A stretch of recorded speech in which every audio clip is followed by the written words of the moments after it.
welcome to the Friday Fraudster podcast. Join them as they discuss sad, funny, and sometimes disturbing fraud stories. Be sure to catch past episodes on your favorite podcasting platform or go to www.fridayfraudster.com and grab some CPE while you're there. Hey, welcome, friends and family. This is episode number 123 of the Friday Fraudster, Return to Sender. All right, you guys, so I've got a confession to make for you all today. I've tried something new, and I may have screwed it up. You guys know that for a while I've been saying we're going to give you all CPE credit for watching this show, but I can't do it on LinkedIn or YouTube. Now, a few people took me up on that offer, and they're sitting in a private room watching us. They're in a Google Meet room, they're watching us, and they're going to get CPE credit after this is over. But this is the first time we've done it. And I'm not sure if they're going to actually be able to hear the show because I think I may have screwed something up. But I say all that to say thank you to them for actually being my guinea pigs. But I say to you, next week you can sign up so that you can get CPE credit too. Just go to my website and then look for my current events. And then you'll be able to see the show and get CPE credit. Because I do thank you for joining me every week, but you haven't been getting any credit for it. So I just want to give back. And you know what? While I'm doing that, I want to say hello to Stephanie. I know this is Stephanie. Happy December and happy Friday. I'm pretty sure this is Stephanie from Idaho. And my man Shafundu is here. Hey, man. Good to see you as well. Before we get started today, I want to tell you, if you want to be a special guest host, email me because, well, we give CPE credits for guest hosts too, right? This is a fun show. We like to have fun. And today I have special guest host. Well, one of them is not that special anymore. You guys have seen her a lot. So she's not that special anymore. Here's Manny on LinkedIn too. Manny's in the green room. He's a special test subject. Manny, I don't think you can hear the sound over there, and I'm sorry if you can't, but we'll get that fixed next week. But you'll still get CPE credit for being over there. But like I said, our other guest host, she's really not that special. I mean, she's special. She's special to us. I should probably stop before I put my foot in my mouth, shouldn't I? I think I already did that, right? All right. Without further ado, our guest host for this week, Christine, she's just shaking her head. She's like, yeah, okay, whatever. I feel you, though. All right, Christine, tell the people who you are. I'm Christine Murray. I am an internal audit manager in the private sector, and I've been working for financial institutions for over 20 years, been in audit maybe 10, 11 years. I know, don't I look good for my age? I was just thinking, did you start when you were 10? Like, what happened? No, I started right after high school. I honestly did. I absolutely love that I did it that way. I didn't know what I wanted to do after high school, and this career just kind of found me. So I didn't start college until I was 26. So yeah, it worked out. It worked out very well for me. It did. All right, so Jim, you're new to the show now. Why don't you introduce yourself to everyone? I am Jim Grimes. I have been in the compliance internal audit roles since I was 10. So 25, 30 years ish almost going on in my career. Worked for some large publicly traded companies. Was a partner at a top 50 accounting firm. Worked for a very large beer company in the United States, was chief audit executive at a couple publicly traded companies, and now I'm kind of just starting off, potentially kicking in my own consulting practice here in the near term. So yeah, I've got lots of stories, lots of things I've done in my career that I think I can add to the discussion. I'm open. But I appreciate you asking me to join, Robert. Oh, it's always a fun discussion. And my apologies. This person saying happy December and happy Friday is Carol. This is our friend Carol. Hey, Carol, didn't you win a book recently? I'm trying to remember. I think Carol won a book recently. If you did, let me know if you got it. If you read it, let me know if you enjoyed it. You know how we do here. We give away prizes, but don't drop the hashtag just yet, because in the haste today, I forgot to set up the Can you giveaway hear me, Christine? platform. Okay. Christine can't hear Jim, so we're having problems all the way around today, but this is fun. Listen, guys, let me ask you all a question. Jim, Christine, let me ask you all a question. Have you ever ordered something from Amazon or wherever, and after you order it, it wasn't really what you were looking for and you needed to return it? Has that ever happened to you all? I'll let Jim go first. Yes. It's a nice practice that they allow you to do that. So myself and my wife have used that quite frequently. I even had one time where they said just keep it and we'll refund your money. So it's been a good customer service. So when they said you could just keep it, what was it? It was a beer fridge. I guess it cost them more to ship it back than to process the refund. So it didn't cool. So I have a neighbor who's handy, and I gave it to him, and he got it to work. So now that's a good point. So Christine, have you ever ordered something and had to send it back? And Jim just said when he sent something back, they told him to when he attempted to send something back, they told him to keep it. Has that ever happened to you? And for the audience, has that ever happened to you all? I'm an Amazon shopper, is what I do. So I've had to return a couple of things. But every item that I've actually returned, I don't know how many people have Kohl's department stores by them. So it's just a regular department store. They actually take Amazon returns. So I would process the return through my Amazon app and then bring the item to the return section of Kohl's, and then they just scan my return code, scan the item, and then they take it and send it back to Amazon for me. Oh, yeah. Now that's pretty cool. Mm-hmm. That's actually pretty cool.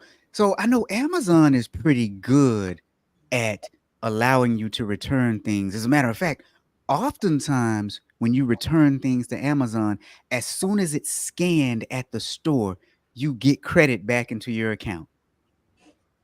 Yeah. Yeah. Yeah. I've always thought that was crazy. Yeah. That's good. They put a lot of trust in people. Yeah, the UPS stores work that way as well. So as soon as they scan it, UPS sends a notice to Amazon that they've got it, and then they issue the refund because they know it's on the way. So you bring up an interesting point. They know that it's on the way, but do they really? Right. Not according to this case. Yeah. Like what happens? And that got me thinking, what happens if it gets lost from the time it's scanned in and then we get our credit back, but then it never makes it to the Amazon warehouse? That's why it's important to keep that. They have to have analytics for that. Yeah. I would think. Yeah, we have to keep that tracking number when you drop it off at the UPS or even Kohl's, I think, prints out a tracking number. I don't know if Christine can hear me now. She still can't hear you, but it's all good. We'll keep it going. Now, listen, Kimberly says it's happened to her a couple of times. And then Stephanie, wait a minute.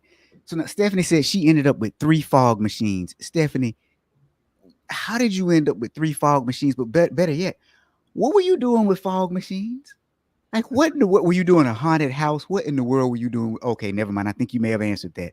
She says, I ordered 1. It was delivered to the wrong house. They sent a replacement. Then suddenly I had 3 delivered and they didn't know how to accept the other 2 back without triggering a refund. Oh boy.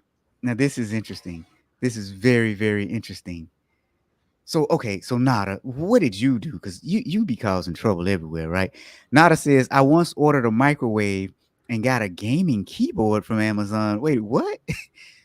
And then you got an empty package. At least it didn't have like coal in it because it's about Christmas time, right? People are sending coal to people. While they have a great return policy, they don't have a great tracking process. Yeah, I'm with you on that. I'm with you on that. All right, so now let's see. I think Christine is back. Yeah, you're never going to have me on again if I keep having these IT issues. You know, it is all good, Christine. It happens. It is what makes the show fun. But now I can hear Jen. Guys, Oh, you good. Stephanie says Halloween is her jam. Is that what you were doing with those fog machines? Wait a minute. Did you reunite the high school band, Stephanie? Better yet, did your husband reunite the high school band? There have been a few movies made where people did that, right?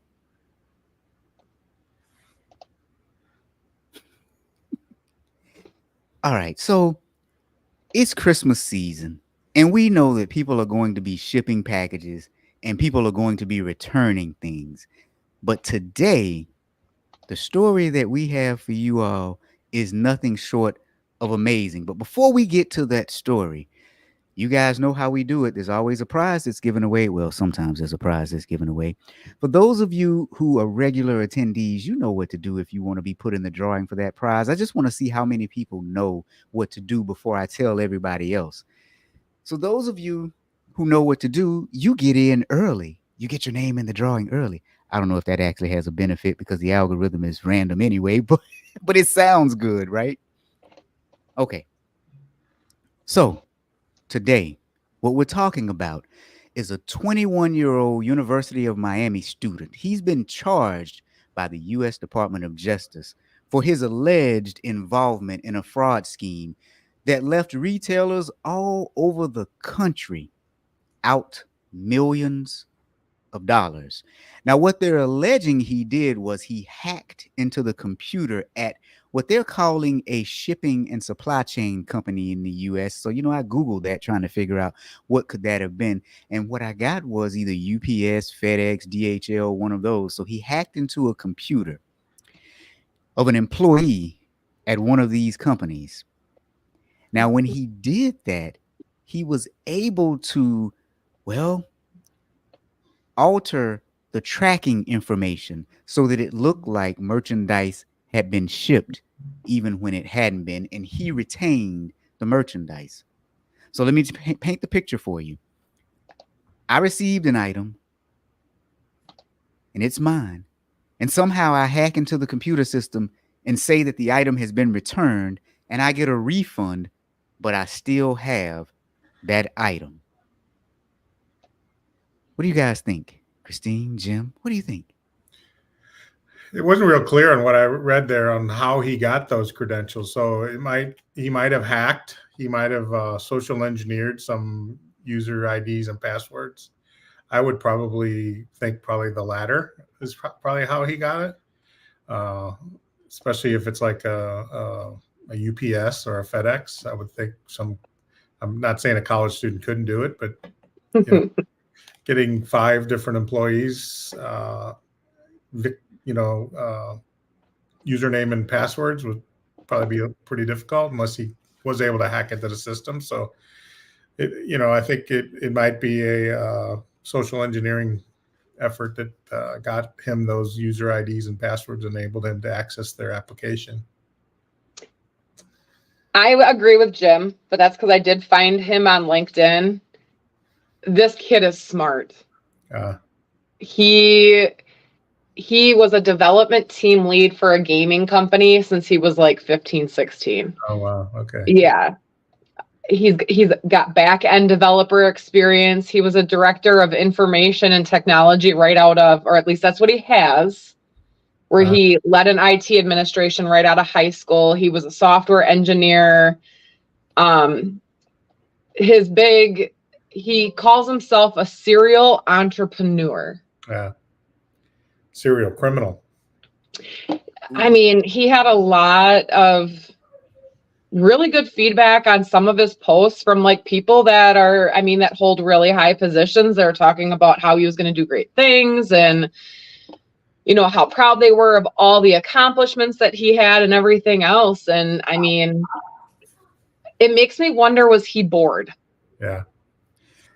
Yeah. Unfortunately, there's a market for good hackers. You know, the black hat guys, there's a good market for them if they decide to be white hat hackers. Yeah. So there's a market for those guys. So there's not any real guarantee that this guy's not going to end up smelling like a rose at the end of all this. Mm-hmm. Yeah, I concur. He had to be bored. So here's what's interesting. I agree with you all. I think it had to be social engineering. But I will say the articles that I read said that he hacked into one employee's account. Then he also used a fake cell phone number, I guess, to get the authentication code in order to log in. Then it said he hacked into 4 other employee accounts. And he had some co-conspirators after that. So in the end, it said that he and the co-conspirators were able to make the purchases look as if they were being returned. And they ended up with a total loss of $3.5 million. Yeah, he's definitely smart. Figure out of that loophole in the system to somehow change the returning tracking number that was applied to whatever, like a shirt or Rolex watch, whatever he did, change the tracking number that it was being sent back, that it was actually scanned and sent back. And then he said, I sent it back and here's the tracking number and it said it was shipped and okay, here's your refund. So he was definitely smart how to figure that all out.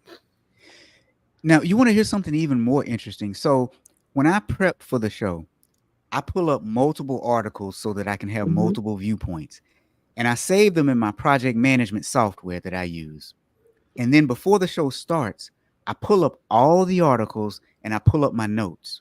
Now, I sent you guys 3 articles. One was from the Miami Herald, one was from the U.S. Department of Justice, and one was the actual indictment from the U.S. Department of Justice. Every time I try to pull up the one from the U.S. Department of Justice right now, it says access denied. I cannot get in it. And I was just in it right before the show. Yeah, I've got that open here on my screen. Yeah. I had that open since you sent it. I cannot open it now. I closed it yesterday and opened it back up right before the show. And it says access denied. Anyway, not that I'm floating conspiracy theories here, but that just seems a little spooky. It seems just a little weird here. Let me see. Just in case anyone thinks that I'm trying to pull the wool over their eyes, I will share my screen so that you can see it. There it is right there. Hold on, right here. Access denied. Might be your browser. That's what I was thinking, but I was just in it, and it's the same browser I've been in. So yeah, weird. Very weird. Anyway, so yeah, we have a young man here who is obviously very, very intelligent. He's been accused of hacking into the software system at one of the shipping companies in the U.S. I'm imagining it's probably one of the big 3, big 4. He then used that access to make it appear as though items had been shipped back, which would trigger a refund. Total dollar amount at this point is $3.5 million. Now, they're alleging that he fraudulently obtained a $41,000 Rolex, a $600 electric skateboard, a $350 smart TV, and $80 Reebok shoes. And they began offering the service. He was an entrepreneur. You know what? He wasn't kidding about being an entrepreneur. They began offering a service for sale to other people. They called it the FTID. They called it the fraudulent tracking ID. I'm going to stop right there. Christine, Jim, anybody? Yeah, it was, he was pretty ingenious in how he figured that out. But, there's only 2 kinds of people in this world, right? People who steal and people who think about it. This guy definitely thought about it. to figure it out, and he definitely had the ambition to figure out how to beat the system. So yeah, it's an interesting case for sure. And it makes me wonder if he just had a little bit of dumb luck on this. Okay, so you're talking about this multi-million-dollar international shipping company, right? And he just happens to hack 4 employee accounts that have the capability in that system to manually enter tracking ID numbers. Yeah. Yeah, you wonder how many of them employees were maybe figured out how to do the same thing. Right. I mean, there's 2 simple ways around it. Restrict who can do it. And number 2, is nobody in management looking at a report where that information is manually entered? Or a tracking number modified.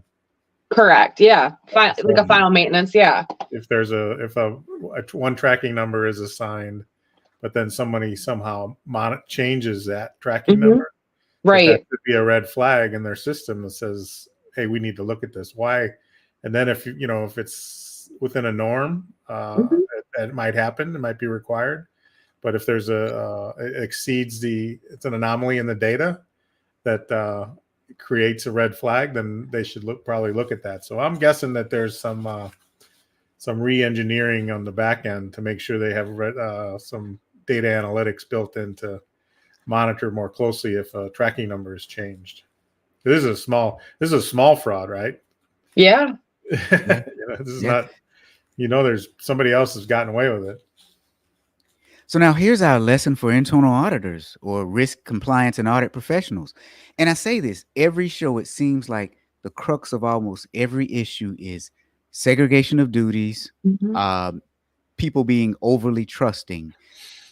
So the big question that Jim and Christine have hit on is, what were their exception controls?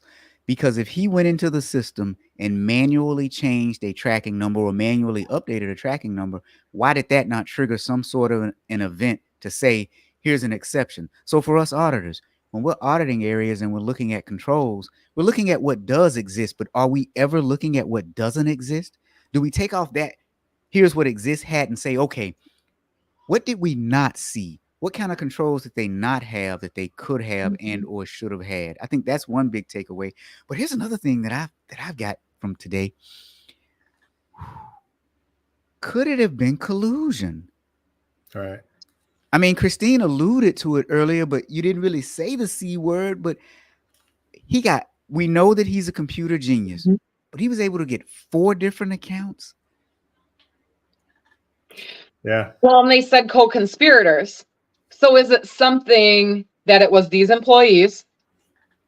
They got tricked into doing it. The employees were asked about it. They gave him up in order to not get in trouble. Might lose their jobs, but I mean, is that a possibility as well? Yeah, I think it's very likely. Yeah, very likely there was inside collusion for sure. That is a very good point. Okay, so now, before we go any further,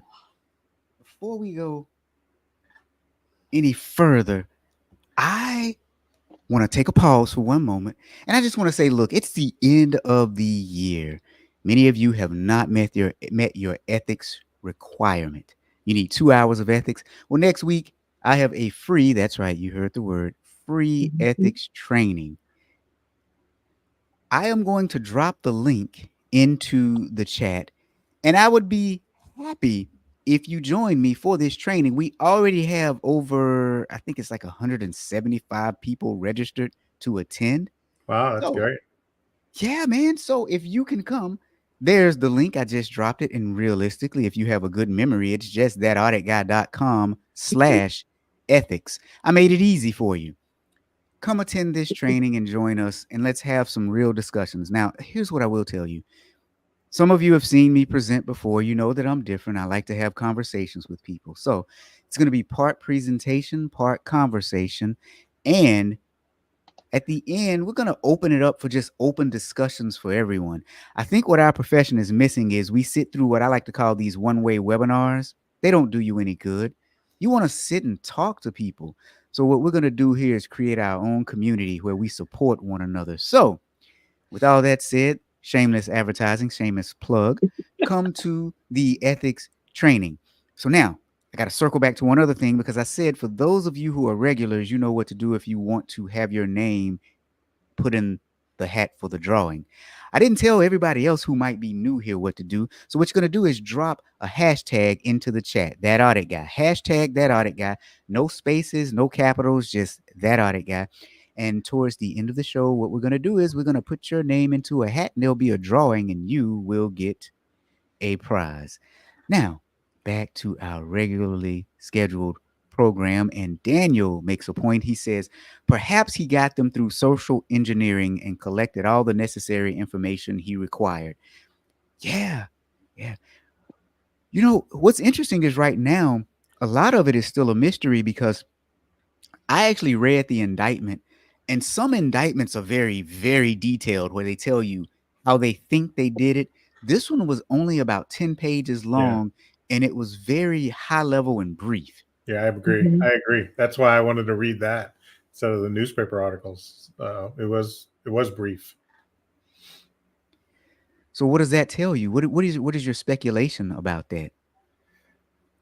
They probably had some great documentation. It just they tracked it exactly to him, and that's all they needed to put the detail in there. I guess pretty open and shut case, I guess.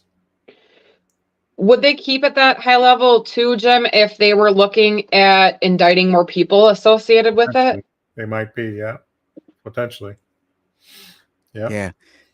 So that's a great point. So Christine, my two thoughts were, one, exactly what you said.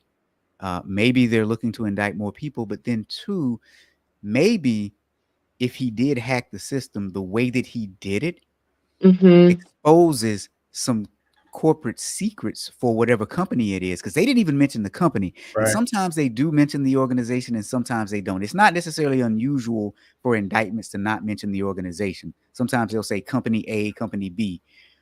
But the lack of details makes me think maybe national security issue, or maybe something that could further compromise this company's network, or looking to indict further people. Yeah.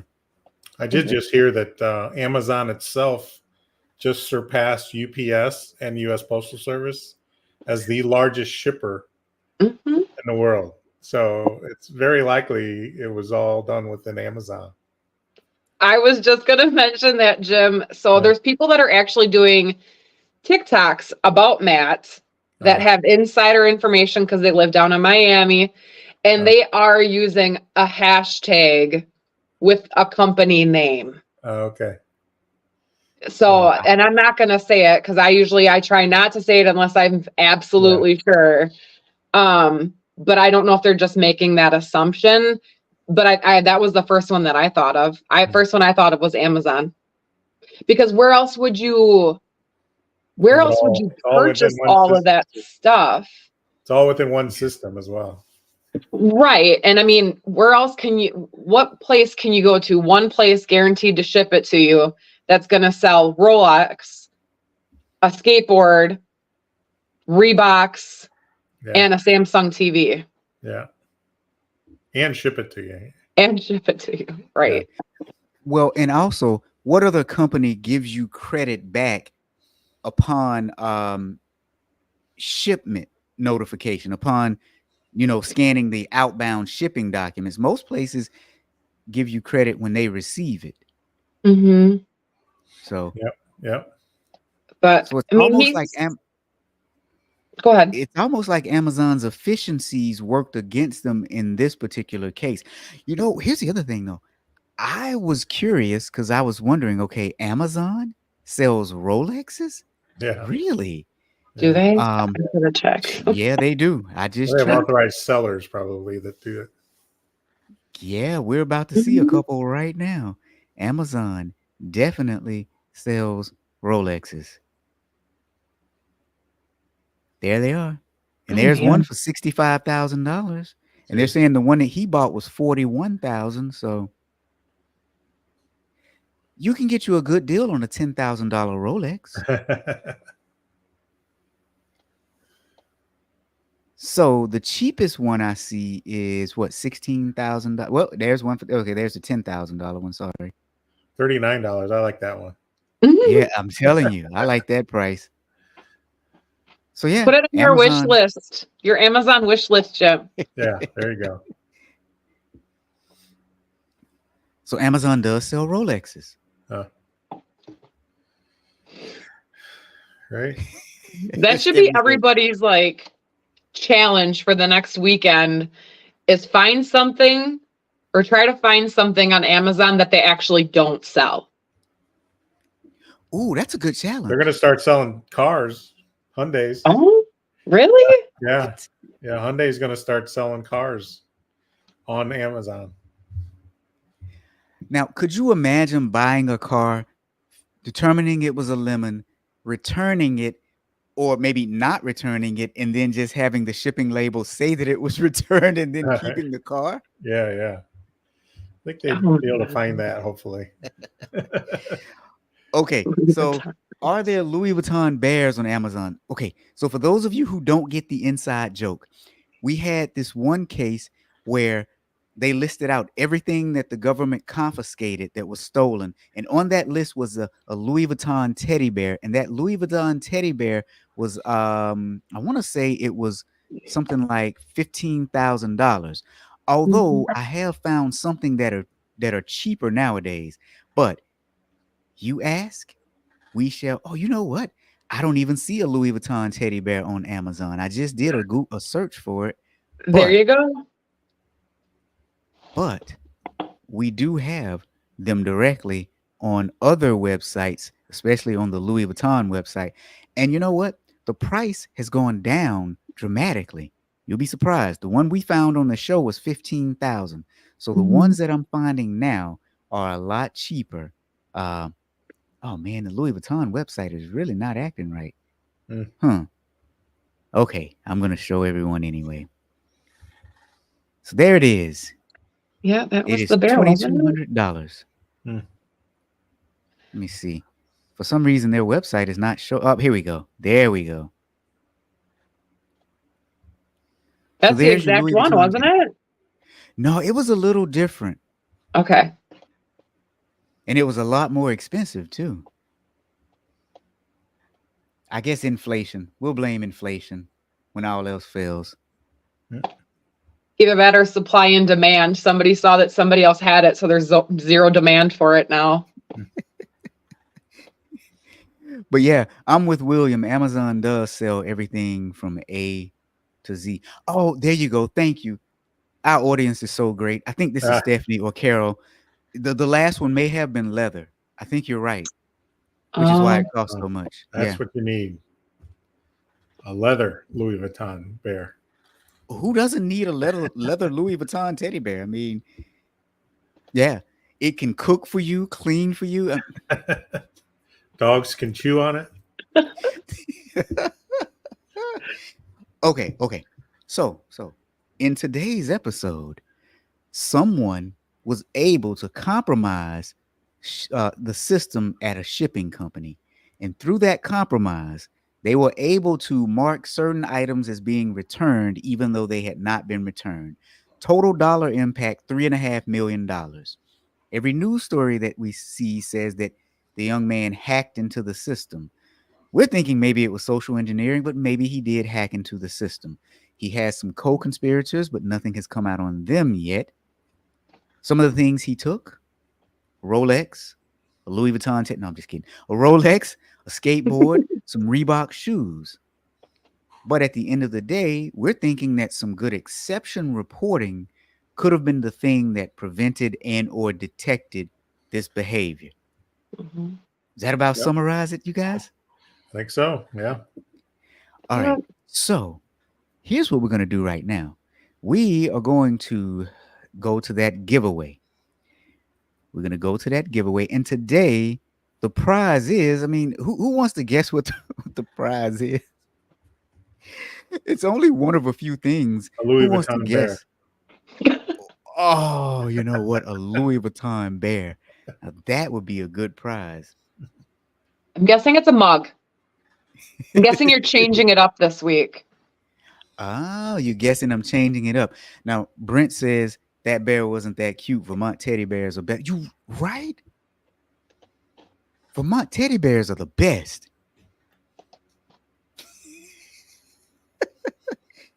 Daniel says I'm giving away a teddy bear. You know what? That audit guy teddy bear or I love audit teddy bear really would be kind of cool. You know?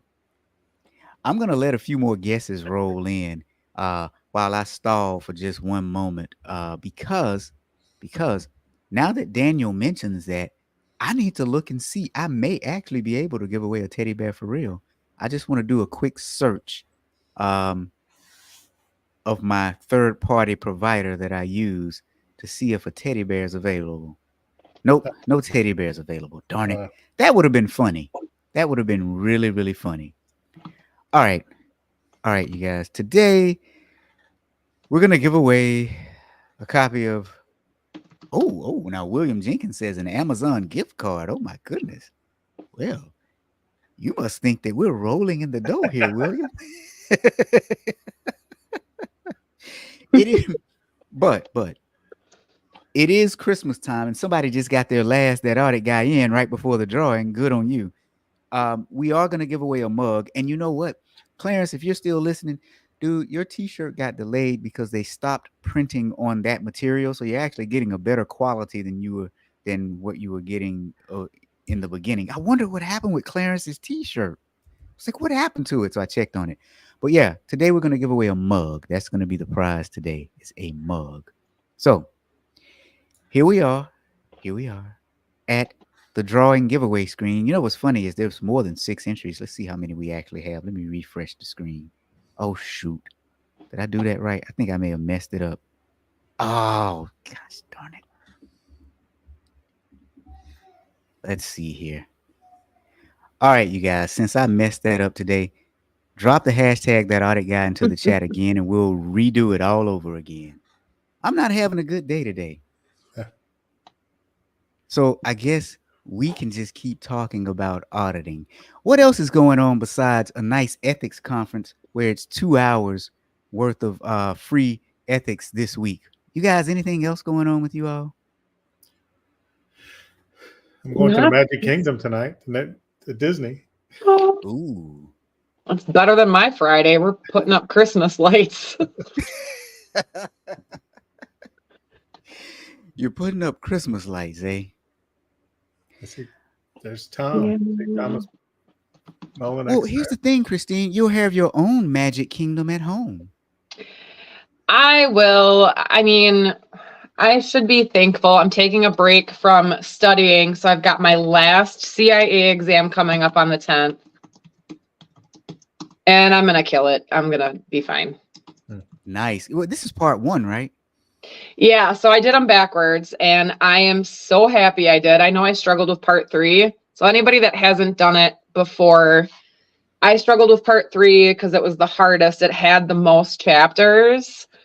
But then chapter 2, I felt pretty confident going in, and I passed. And now I wish I would have scheduled this for this coming week because, I'm ready to take it. I'm done. I'd be no help because I took it like 20 years ago. Oh, yep. Yeah, no, I mean, same here. You'd still be helpful, Jim. You'd still be helpful. Yeah, and then of course I got stuff listed like, oh, what do I want to study for next? Like a glutton for punishment, I guess. Ooh, so what is next for you? I don't know. I'm either thinking CFE, CRMA, or CFSA. Why not all 3, right? Why not? I don't know. You know what? Here's what's next for me. I'm going to do a blockchain certification. Blockchain or cryptocurrency. Yep. IT is not my forte. I've already decided it's going to be blockchain or crypto. So listen, if you are listening right now, you only have a few seconds left to get in that hashtag so that you can win an I Love Audit mug. And we'll do the drawing. And then we'll bid everyone a farewell until next week. Everybody wish Christine luck on part 1 of the CIA exam. She's already passed the other parts. So all she needs is this one part. And she can say, I am CIA. I So- waited long enough. You did, but you've been doing the job for quite some time and you've been doing it quite well. So, with or without the certification. Oh, and I think that's why I passed part 2 and passed part 1 is like just I'm going through things and it's just I'm not spending as much time as what I did for part 3. Part 3 was a struggle, but that's because of the IT portion of it and how much they have to test on. I mean, it's like how 100 questions on 15 different chapters. So, So now Brent is telling me to consider the CCI from Blockchain Intelligence Group. So I just quickly type that into my Google browser to go look at later because I can't remember if that's the one I've been looking at or not. Thank you very much for that suggestion. All right. So, hey, Andrea's here. Long time no see. She said, "You got this." Everybody's wishing you good luck. thank you. I can't chat back because I'm on my phone, but I appreciate it. Thank you guys so much. All right, so let's get to the drawing here and let's see who will be our lucky winner today.